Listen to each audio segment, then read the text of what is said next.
Lorsque Pazuzu Algorad, âgé de 35 ans, a été arrêté en octobre 2014 en lien avec plusieurs disparitions non résolues, personne dans sa communauté de Clemens, en Caroline du Nord, n'a été surpris. Algorad avait un long passé de problèmes de santé mentale, et des rumeurs circulaient depuis des années au sujet de sa maison de l'horreur remplie de morts, de décomposition et de sang. Mais sa mère a souligné que son fils n'était pas un croque-mitaine, juste un homme privé de l'aide dont il avait tant besoin. Pazuzu Algorad avait autrefois été John Alexander Lawson, un garçon américain parfaitement ordinaire. Alors qu'est-ce qui a poussé Algorad à devenir un tueur de sang-froid? Comment s'est-il retrouvé sur cette voie macabre, entouré de négligence, d'automutilation et de pourriture? Dans ce documentaire, nous allons tenter de percer une partie du mystère entourant cette affaire, en examinant l'histoire troublante de Pazuzu Algorad et sa maison de l'horreur.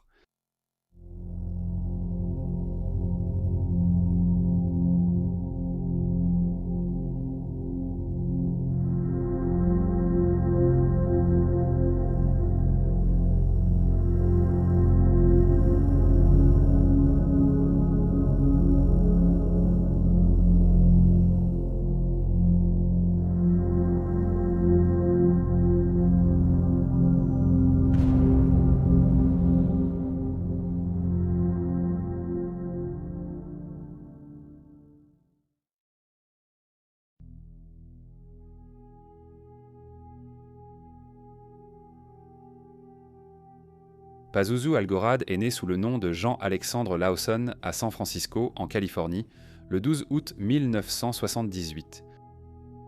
Les détails de la plupart des débuts de vie d'Algorad sont pour le moins flous. La documentariste Patricia Gillespie, qui a réalisé Le diable que vous connaissez sur Algorad et ses crimes, a déclaré « Il disait aux gens qu'il venait d'Irak ». Il disait aux gens que son père était une sorte de grand prêtre, mais ceux qui l'ont connu enfant le décrivaient comme un peu décalé, un peu émotif.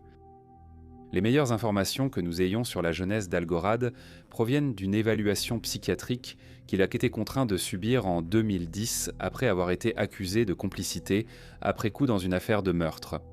L'évaluation a été accidentellement divulguée aux médias par le bureau du greffier du comté de Forsyth et, à l'intérieur, Algorad affirmait être né de parents non mariés, n'avoir jamais rencontré son père et avoir une demi-sœur aînée qu'il n'a jamais rencontrée non plus. Il a été élevé par sa mère et ses proches et il a constaté qu'il n'était pas financièrement stable. À l'adolescence, il a déménagé avec sa mère en Caroline du Nord. Cependant, sa mère, Cynthia James, a déclaré qu'en réalité, elle était mariée au père d'Algorad au moment de sa naissance. Elle a précisé qu'ils ont déménagé en Caroline du Nord alors qu'il n'avait que 2 ans et qu'ils se sont séparés lorsqu'il avait environ 8 ans. Le père d'Algorad aurait également souffert d'alcoolisme ainsi que de problèmes de toxicomanie. Il a finalement passé sa vie à entrer et sortir de prison et n'a pas pu subvenir financièrement aux besoins de la famille. Cynthia s'est remariée lorsque son fils avait 12 ans, mais l'union n'a pas duré longtemps. À l'école, il n'avait pas de problème majeur, mais il avait des difficultés en mathématiques et avait donc besoin d'une aide supplémentaire. Son agoraphobie se serait développée vers l'âge de 16 ans. Lors de l'évaluation, Algorad a nié avoir été victime de maltraitance ou de négligence durant son enfance et il a déclaré qu'il n'était pas au courant de problèmes de santé mentale dans sa famille. Il a cependant admis qu'il avait un oncle qui avait des problèmes de dépendance et qui a eu des démêlés avec la justice. Selon Algorad lui-même, il a quitté l'école en 3e vers l'âge de 15 ans, car c'est à ce moment-là que sa phobie des gens a commencé. Il avait été un mauvais élève avant d'abandonner l'école et a avoué avoir été hospitalisé pour des problèmes de santé mentale à l'âge de 13 ans.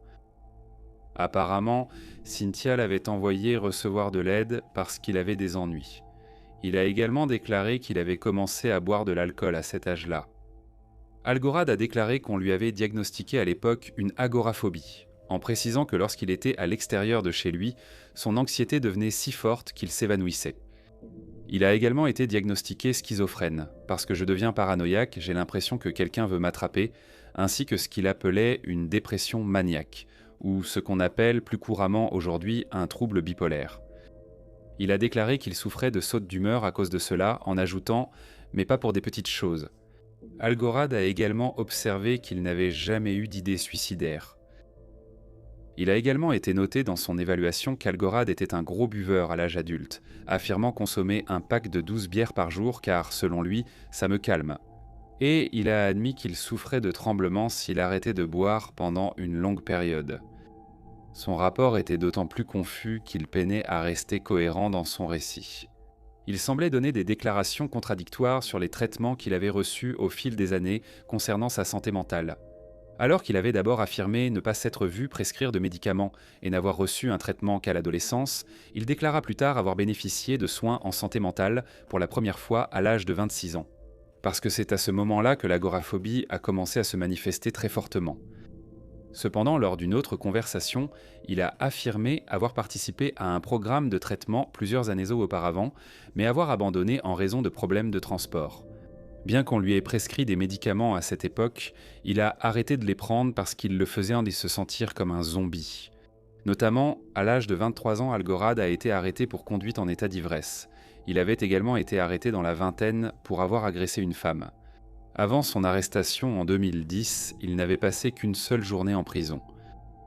Après avoir déménagé en Caroline du Nord pendant son enfance, Algorad et sa mère se sont installés dans le petit village de Clemons, dans le comté de Forsyth, qui serait une petite communauté religieuse où la plupart des habitants vont à l'église chaque semaine.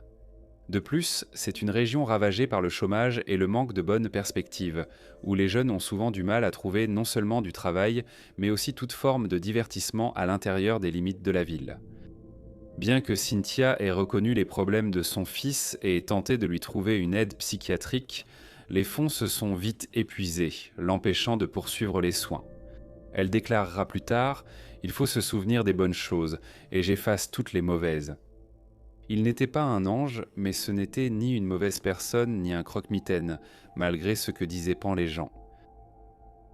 À partir du milieu des années 1990, les habitants ont rapidement pris connaissance de la réputation d'Algorad, qui était encore officiellement John Lawson, mais qui se faisait appeler Pazuzu du nom du démon dans l'Exorciste. Ce n'est qu'en 2002 qu'il a légalement changé de nom. Il aurait essayé de se rendre aussi intimidant que possible, en se faisant tatouer le visage, en se limant les dents en pointe, ce qu'il aurait fait alors qu'il était sous l'emprise de méthamphétamine. Et il se vantait ouvertement de faire régulièrement des sacrifices d'animaux. Il a même affirmé qu'il pouvait contrôler la météo. Selon son évaluation psychiatrique de 2010, Algorad a déclaré que depuis l'âge de 17 ans, il pratiquait une religion sumérienne, bien qu'il ait admis être la seule personne à la pratiquer. Il s'est montré très préoccupé lors de son évaluation à l'idée de ne pas pouvoir accomplir un rituel nécessaire pendant la lune noire, sa mère ajoutant qu'il s'agissait d'un sacrifice animal qu'il devait réaliser. Elle aurait apparemment craint qu'il ne se suicide s'il ne pouvait pas accomplir ce rituel. Pendant ce temps, à un moment donné à l'âge adulte, Algorad a cessé de se laver. Au moment de son évaluation, il a déclaré qu'il ne se baignait qu'une fois par an et qu'il ne se brossait pratiquement jamais les dents. Il affirmait que l'hygiène personnelle privait le corps de ses défenses pour lutter contre les infections et les maladies. Au début de la vingtaine, Algorad a travaillé brièvement pour une entreprise de paysagisme, mais il s'est rapidement retrouvé sans emploi, vivant des allocations d'invalidité qu'il recevait en raison de son diagnostic d'agoraphobie.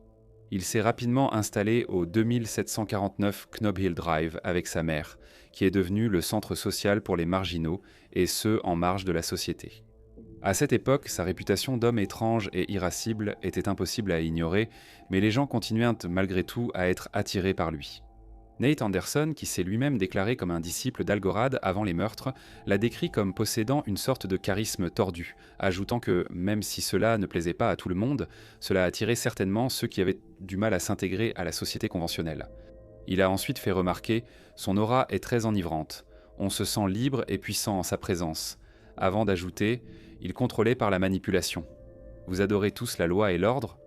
Je vais devenir anarchiste, me limer les dents en pointe et me faire tatouer tout le visage. » Chad Nance, quant à lui, le rédacteur en chef du Camel City Dispatch, a ajouté à ce propos en observant que Algorad semblait devenir l'exact opposé de la communauté intensément religieuse de Clements, déclarant que tout le monde s'identifie à l'Église, alors il est devenu le diable. Il est devenu sataniste. Même le nom Pazuzu, je veux dire, voyons, c'est le nom du démon dans l'Exorciste. Quel est le truc le plus grand, le plus effrayant ? C'est Satan. Chad a ajouté qu'il était évident qu'Algorad s'était créé un personnage très soigneusement élaboré, qui était un petit mélange de Manson. Ajouter un peu d'Anton Lavey, un peu de heavy metal des années 80, vous savez, des trucs du genre 666, et voilà. Pour jeter encore plus d'huile sur le feu, il a souligné qu'Algorad avait même adopté davantage de vêtements arabes, y compris des couvre-chefs, après les attentats du 11 septembre. Un des connaissances d'Algorad a fait remarquer qu'il était en gros un Charles Manson de Clemence. La documentariste Patricia Gillespie a exprimé des sentiments similaires, notant qu'il n'était pas accepté. Petit à petit, il a commencé à faire des choses plus extrêmes, comme sacrifier des animaux et créer tout un mythe autour de lui-même. Le fait qu'il ait choisi de prendre des éléments du luciférisme et de l'islam, deux religions qui sont incroyablement discordantes, et de les combiner montre qu'il réagissait précisément à sa communauté chrétienne post-11 septembre, donc il continue à surenchérir encore et encore. David Adams, qui était ami avec Algorad depuis une dizaine d'années lorsqu'il a parlé à l'équipe qui tournait Le Diable que vous connaissez, se souvient. Quand je l'ai rencontré pour la première fois, on traînait surtout ensemble. Peut-être qu'on prenait un peu d'héroïne de temps en temps, tu sais, juste des conneries, boire, se couper soi-même, ou entre nous, tu vois, peut-être qu'on buvait le sang d'un oiseau ou deux. Tu sais, on s'amusait tout simplement. Il a déclaré qu'une autre raison pour laquelle les gens avaient tendance à traîner avec Algorad, c'était parce qu'il n'y avait aucune règle chez lui. Tout était permis. Les gens pouvaient en détruire des biens, participer à des orgies et déclencher des altercations violentes, et ça n'avait aucune importance. Personne n'appelait la police, personne ne faisait de rapport. Tout était permis selon Algorad. Sa maison sur Knob Hill Drive était, d'après tous les témoignages, sale, en partie à cause de son absence de règles. Nate Anderson se rappelait que le bâtiment sentait toujours l'urine et la décomposition. Il y avait du black metal insupportablement fort qui jouait à toute heure de la journée et les fêtards se battaient constamment et ajoutaient pente à la saleté en urinant sur la moquette ou en déféquant dans les coins de la pièce. Chad Nance a ajouté qu'il pouvait comprendre l'attrait des fêtes sans règles. Alors que les gens peinaient à trouver du travail en ville et à réunir assez d'argent pour payer le loyer, il était probablement rafraîchissant de se retrouver dans un environnement où la destruction était encouragée, où il n'y avait ni jugement ni pression et où les participants recevaient librement des drogues. Algorad s'est aussi fait connaître pour s'en prendre fréquemment à des adolescents plus âgés. La plupart du temps, ses petites amies venaient à peine de sortir du lycée et étaient des vulnérables et inexpérimentés.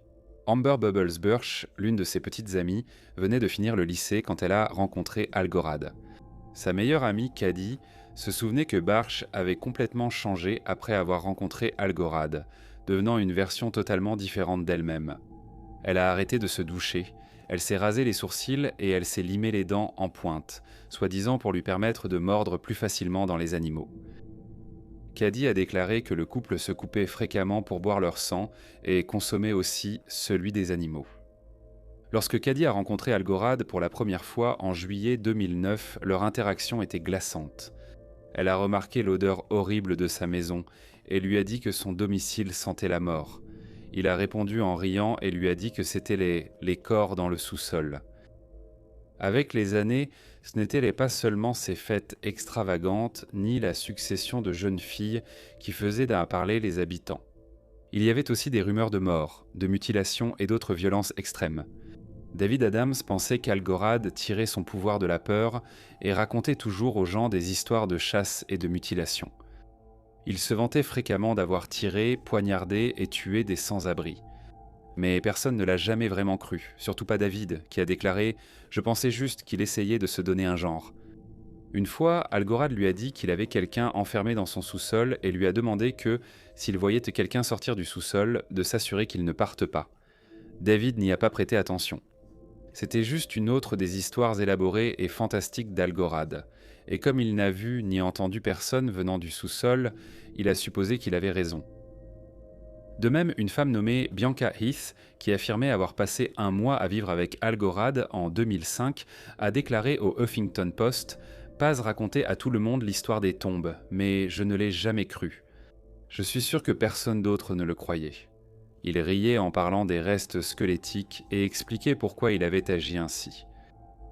L'histoire raconte qu'Algorad a pris 2 prostituées à 2 endroits différents, les a tuées et les a mangées, avant de brûler une partie des restes et d'enterrer le reste.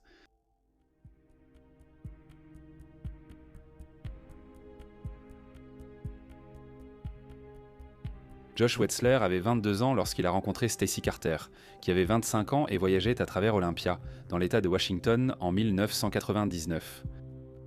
En repensant à la façon dont elle était tombée amoureuse de Josh, Stacy se souvenait qu'il aimait les animaux, montait à cheval, était drôle, extraverti et sympathique. Peu de temps après leur rencontre, le couple est devenu inséparable et a loué un van pour voyager à travers le pays. Josh était, d'après tous, un gentleman qui se liait souvent d'amitié avec les exclus de la société. Finalement, lui et Stacy se sont installés ensemble, achetant un terrain où ils prévoyaient de construire une ferme équestre et un centre de réhabilitation. Mais en 2007, ils ont commencé à ne plus pouvoir payer leurs mensualités hypothécaires, et pour aggraver leurs difficultés financières, Stacy était tombée enceinte. Le couple a perdu la ferme en 2008, et dans les mois qui ont suivi, leur relation a commencé à se désintégrer. Pendant que Stacy travaillait dans une autre ferme équestre, Josh s'est installé dans une caravane et, désespéré financièrement, a commencé à envisager l'idée de vendre des drogues récréatives, de la marijuana et des champignons, rien de plus. Mais il a commis l'erreur de se faire envoyer des champignons par la poste, et une enquête des forces de l'ordre les a menés jusqu'à sa porte, où ils ont trouvé les substances illégales. Josh a été reconnu coupable d'un crime en février 2009. Son arrestation choquante a été considérée comme une énorme affaire à Clémence et il a eu du mal à trouver du travail après sa condamnation. Stacy a vu son ex-partenaire pour la dernière fois en juillet 2009. Cet été-là, il a passé du temps avec leur fils et l'ancien couple a vu des amis communs et la famille lors d'un barbecue. Josh a disparu peu de temps après. Stacy ne l'a pas signalé tout de suite parce qu'elle pensait qu'il évitait son agent de probation et qu'il avait coupé le contact avec elle pour cette raison. Mais au fil des mois, la mère de Josh s'est inquiétée. Elle n'a pas eu de nouvelles de son fils pour son anniversaire, ni à Noël. De plus, Stacy a remarqué qu'ils n'avaient pas pris contact avec leur fils. Début 2010. Stacy s'est rendu compte que même son agent de probation ne le cherchait pas, alors elle l'a signalé comme disparu le 15 février 2010. La police locale a révélé qu'ils avaient retrouvé sa voiture en juillet 2009, abandonnée sur le parking de son immeuble, avec la clé toujours sur le contact. Mais aucun agent n'avait pensé à contacter sa famille. Notamment avant même que Josh ne soit déclaré disparu, des rumeurs locales ont commencé à circuler, affirmant qu'un homme nommé Bazouzou était responsable de sa disparition. Le 24 septembre 2009, un informateur anonyme a déclaré au bureau du shérif du comté de Forsyth qu'un homme de Clemens nommé Tezuzu avait tiré sur un homme et l'avait enterré dans son jardin. Malgré cette piste, cependant, les enquêteurs n'ont pas fouillé la maison d'Algorad.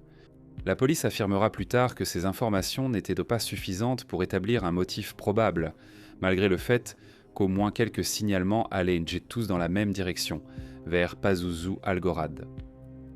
Une autre habitante locale s'est rapidement manifestée, Sylvia Lebeau, qui a raconté à The Devil You Know que l'histoire de Josh est la suivante. Qu'Algorad et sa petite amie, Amber Birch, l'ont piégé dans le sous-sol de la maison d'Algorad, l'ont affamé pendant plusieurs jours et lui ont coupé les extrémités avant de l'enterrer dans le jardin. Sylvia a affirmé qu'elle avait été forcée de regarder une vidéo maison de Birch et Algorad et que ce dernier portait un bandana taché de sang qui avait appartenu à Josh.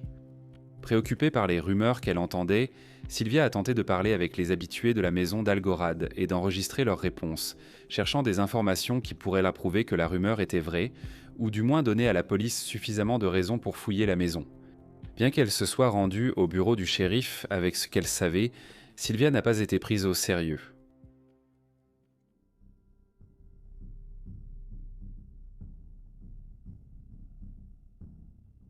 En mai 2010, la mère d'Algorad a porté plainte contre lui pour violence domestique après qu'il l'a étranglée jusqu'à ce qu'elle perde connaissance.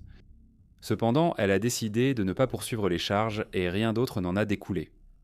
5 mois plus tard, en octobre, lui et un homme nommé Nicolas Rizzi ont été arrêtés en lien avec la mort par balle d'un homme nommé Joseph Chandler, un individu de 30 ans légalement aveugle qui avait été porté disparu plusieurs mois auparavant.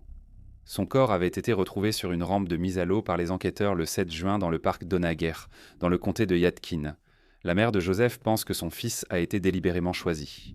Elle a déclaré que son fils était dehors lorsqu'il a croisé les deux hommes dans un magasin. Il est ensuite monté dans la voiture avec Algorad Rizzi, qui l'a conduit au parc d'Onager. Joseph a été abattu alors qu'il allumait une cigarette. Cependant, Algorad et Rizzi affirment que tout l'incident était un accident.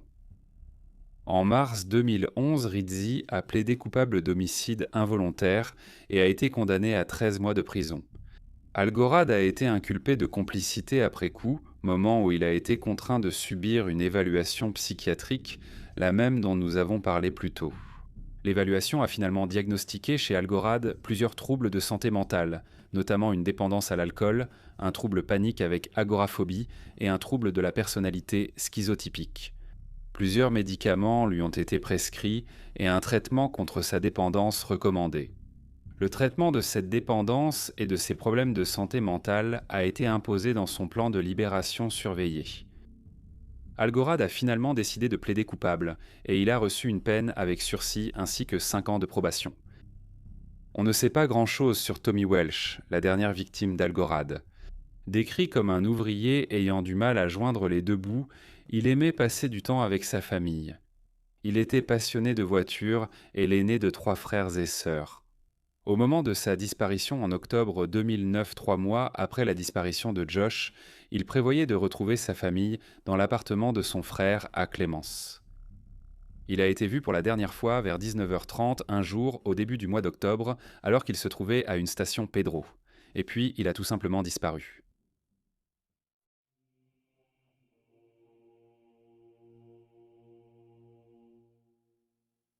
Matt Fleur est un ancien ami d'Algorad qui l'a décrit dans Le diable que vous connaissez, comme un homme qui n'allait nulle part et qui n'a jamais voulu faire quoi que ce soit de positif, ajoutant qu'il était extrêmement malfaisant. Après le lycée, Matt a rejoint l'armée et, lorsqu'il est rentré chez lui, tout avait changé.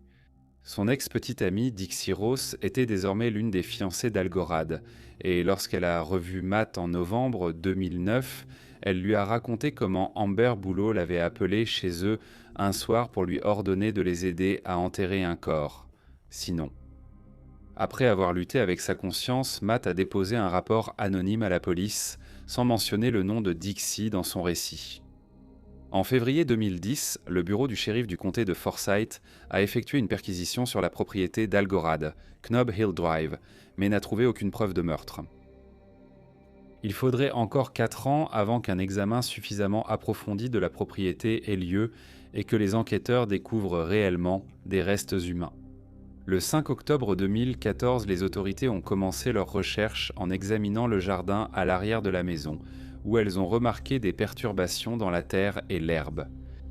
Le premier squelette a été découvert cet après-midi-là et un deuxième corps a été trouvé peu de temps après. Le reste de la maison a été fouillé, les agents portant des masques et des combinaisons intégrales pour se protéger de la puanteur nauséabonde de la maison. Le 10 octobre, la nouvelle est tombée que 3 personnes avaient été arrêtées en lien avec la découverte des corps. Algorad, âgé de 35 ans, Amber Birch, âgé de 24 ans, et Crystal Matlock, âgé de 28 ans. Algorad Birch ont été inculpés de meurtre et de complicité après coup dans l'affaire de Tommy, tandis que Matlock a été inculpé de complicité pour avoir aidé à enterrer le corps de Josh. 3 jours plus tard, les corps ont été identifiés comme étant ceux des hommes portés disparus, Tommy Welsh et Josh Wetzler. Un rapport du Winston-Salem Journal a indiqué que l'enquête policière a amené les autorités à croire que Josh avait vécu avec Algorad dans sa maison de Clements pendant 2 à 3 semaines avant d'être abattu en juillet 2009. Cynthia déclarera plus tard « Il n'avait nulle part où aller. Ils lui ont coupé le chauffage ou quelque chose comme ça et il a demandé s'il pouvait dormir sur le canapé. Ça ne me posait pas de problème. J'aimais que John ait des amis. » Pendant ce temps, Tommy a été récupéré par Birch et Algorad à une station-service où le duo traînait ensemble et buvait de l'alcool. Les forces de l'ordre n'ont pas pu trouver de mobile concret pour les meurtres, mais il a été rapporté que Tommy était assis sur le canapé avant que Birch ne saisisse une carabine de calibre .022 et ne lui tire 2 fois dans l'arrière de la tête. 3 mois plus tôt, Algorad avait utilisé cette même arme pour tuer Josh, lui tirant 3 fois dans la tête et 4 fois dans le torse. Son corps est resté des semaines dans la maison avant que Birch ne revienne de Caroline du Sud pour aider Algorad à l'enterrer. Birch a finalement plaidé coupable de meurtre au second degré, de vol à main armée et de complicité après coup de meurtre. L'accusation avait allégué qu'elle n'avait pas seulement tué Tommy, mais qu'elle avait aussi aidé à enterrer Josh. En raison d'un accord de plaidoyer que son équipe de défense avait négocié, Birch a reçu 3 peines de prison consécutives, totalisant de 30 ans et 8 mois à 39 ans et 2 mois. Selon Julie Boyer, l'avocate de Birch, Algorad a abusé physiquement et psychologiquement de Birch pendant toute la durée de leur relation, et que plus d'une fois, les forces de l'ordre avaient été appelées à la maison pour intervenir lors de disputes domestiques et de violences le signalées. Un autre ami de Birch se souvient qu'avant de rencontrer Algorad, Birch assistait à des séances d'études bibliques, mais qu'ensuite, elle a adopté son mode de vie et s'est perdue dans son identité. Boyer a ajouté que sa cliente souffrait probablement de problèmes de santé mentale, notant qu'une partie de la condamnation d'Algorad dans l'affaire Joseph Chandler impliquait qu'il suive un traitement pour ses maladies mentales et que Birch l'accompagnait à ses séances. À une occasion, l'un des professionnels présents lui a également suggéré de suivre un traitement, bien qu'il ne semble pas qu'elle l'ait jamais fait. Boyer a affirmé que Birch regrettait ses actes, bien qu'elle n'ait jamais rien déclaré publiquement. Crystal Matlock, quant à elle, a plaidé coupable de complot en tant que complice après coup de meurtre au premier degré. Elle a été condamnée à une peine de 3 ans et 2 mois à 4 ans et 10 mois de prison. Vers 3 heures du matin, le 28 octobre 2015, alors qu'Algorad attendait toujours son procès, il a été retrouvé inconscient dans sa cellule à la prison centrale de Raleigh. Bien que le personnel médical ait tenté de le réanimer, cela a échoué et il a été déclaré mort à 4 heures du matin. Des rumeurs ont rapidement commencé à circuler parmi les habitants de Clements, selon lesquelles Algorad se serait blessé au bras avec ses dents limées et aurait sectionné une artère. Malheureusement, les forces de l'ordre n'ont pas apporté beaucoup plus de précision sur la situation. Lors de la conférence de presse annonçant la mort d'Algorad, peu d'informations ont été communiquées aux journalistes présents. Le chef adjoint Brad Stanley du bureau du shérif du comté de Forsyth a déclaré qu'Algorad avait une blessure à l'un de ses bras et a ajouté qu'un ordre de garde empêchait de discuter des détails concernant la mort d'Algorad et l'affaire. Les autorités n'ont pas pu répondre aux questions des journalistes concernant l'existence ou non de circonstances suspectes, le comportement d'Algorad avant sa mort, ni s'il avait déjà tenté de mettre fin à ses jours auparavant. De plus, bien que la cellule d'Algorad ait apparemment été fouillée de fond en comble, aucune arme ni aucun instrument n'a été retrouvé. Son autopsie a montré que ses dents étaient abîmées, suggérant qu'il aurait perforé une artère avec celle-ci et serait mort d'hémorragie, ce qui a poussé beaucoup à s'interroger sur le fait qu'il ait été laissé seul pour un acte aussi long. La mère de Josh, Martha, a exprimé sa déception de ne jamais obtenir de réponse quant aux raisons pour lesquelles son fils avait été pris pour cible. Et elle a ajouté « Cela ne fait que me prouver qu'il savait ce qu'il avait fait et qu'il ne voulait pas assumer la responsabilité de ses actes. » À ce jour, de nombreuses questions subsistent autour de la mort d'Algorad, mais ce n'est pas la seule chose qui a émergé cette année-là et qui a également suscité des interrogations. Il a été révélé lors de l'audience d'Amber Birch que la mère d'Algorad, Cynthia, se préparait à aller travailler lorsqu'elle a entendu un bruit sourd. Quand elle est sortie de sa chambre, elle a vu son fils debout, tenant une arme pointée sur le corps de Josh. Au lieu de contacter la police, cependant, Cynthia a décidé de retourner dans sa chambre et de continuer à se préparer. Quand elle est ressortie, son fils lui aurait dit qu'il s'assurerait que Josh soit bien mort. De plus, les détectives ont déclaré qu'après le meurtre de Tommy Welsh en octobre, Cynthia a vu Birch et une autre femme transporter son corps dans le jardin arrière. Après la levée du scellé des mandats de perquisition en 2011, il a été révélé que Cynthia avait en fait signalé le meurtre de Tommy à la police, accusant clairement la petite amie de son fils, Amber Birch. Malgré cela, les autorités ont affirmé manquer de preuves pour inculper Birch. Bien qu'ils aient demandé à Cynthia, la propriétaire de la maison, de leur permettre de fouiller sa propriété, elle a refusé de les laisser faire. Les enquêteurs pensent qu'elle a essayé de protéger son fils. Par conséquent, aucune autre mesure n'a été prise. On ne sait toujours pas aujourd'hui pourquoi Cynthia n'a jamais été inculpée en lien avec les 2 décès. Un ancien ami de Cynthia, qui connaissait son fils lorsqu'il n'était qu'un petit garçon, pense qu'elle est responsable de ce qu'est devenu Algorad. Elle était farouchement en désaccord lorsque Cynthia a placé Algorad dans un établissement de santé mentale à l'âge de 13 ans, surtout parce que son beau-père était apparemment violent, et l'ami pensait que Cynthia l'élevait dans un mauvais environnement.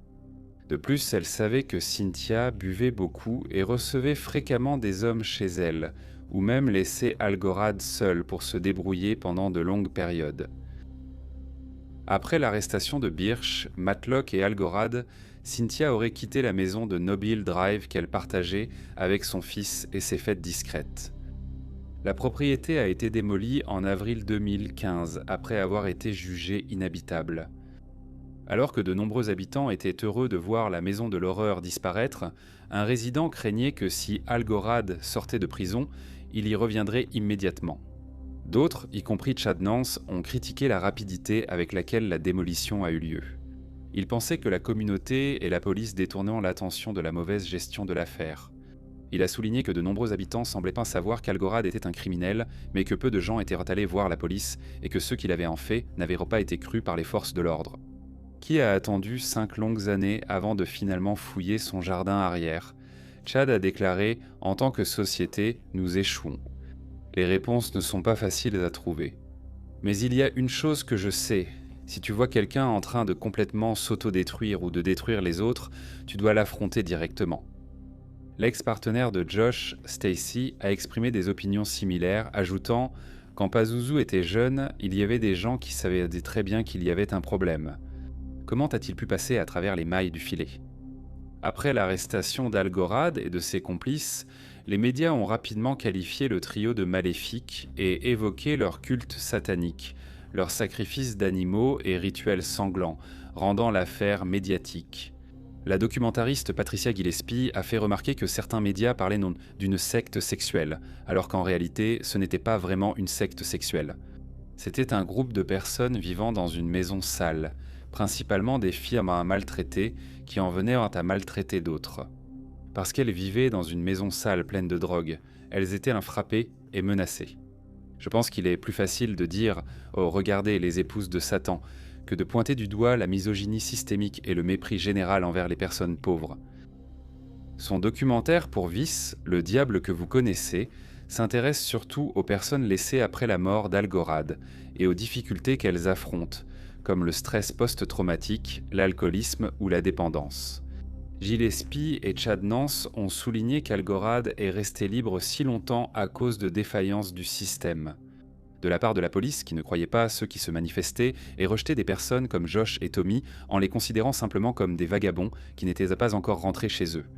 Au fait qu'Algorad n'aurait peut-être pas été aussi violent à l'âge adulte si sa santé mentale avait été correctement prise en charge et traitée durant sa jeunesse.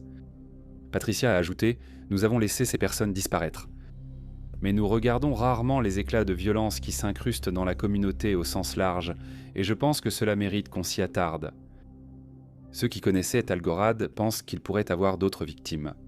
Qu'il en ait ou non, il est clair que le résultat final de ces actes a été incroyablement destructeur pour la petite communauté de Clements, qui a été laissée à ramasser les morceaux.